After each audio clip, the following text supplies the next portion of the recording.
Judge రాజేష్తో ఏమయ్యా నువ్వు నీ భార్యకి విడాకుల గురించి ఏమీ చెప్పలేదా అని అంటే దానికి రాజేష్ నేను నోటీస్ పంపించేశాను మేడం అంతే అని అంటాడు. దానికి జయ ఇదే విధంగా ఈయన నాకు ఏది నాతో మాట్లాడి ఎలాంటి డిసిషన్ తీసుకోరు అని అంటుంది. దానికి జడ్జి రాజేష్తో ఎందుకు నువ్వు జయకి ఏమీ చెప్పవు అని అడిగితే దానికి రాజేష్ ఏమీ చెప్పలేక సైలెంట్ గా ఉంటాడు. అప్పుడే రాజేష్ లాయర్ అబ్జెక్షన్ అని లేచి నిలబడతాడు. అప్పుడే జడ్జి నేను వాళ్ళిద్దరితో మాట్లాడుతున్నాను కదా నువ్వు సైలెంట్ గా కూర్చో అని అనగానే అతను కూర్చుంటాడు. ఆ తర్వాత జడ్జి రాజేష్ తో నువ్వు నీ భార్యకి ఏమీ చెప్పవు తన ఒపీనియన్ ఏంటో తెలుసుకోవు అని అంటే దానికి రాజేష్ మేడం నేను జయాకి తన ఒపీనియన్ పెట్టే స్వాతంత్రం ఇచ్చాను అని అంటాడు.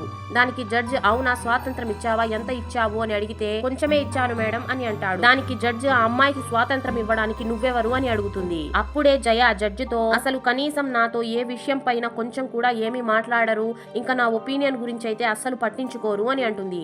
అప్పుడే రాజేష్ నేను రోజంతా బయట పనిచేసి ఇంటికి వస్తాను ఇంటికి వచ్చాక కూడా నీతో మాట్లాడాలంటే నా దగ్గర టైం ఉండదు అని అంటాడు. దానికి జయ నేను కూడా రోజంతా ఇంట్లో పని చేస్తాను కానీ నేను మీకోసం టైం తీసుకుంటాను కదా అని అడుగుతుంది. ఆ తర్వాత ఏమైందో తెలుసుకోవాలంటే పార్ట్ 35 అని కామెంట్ చేయండి.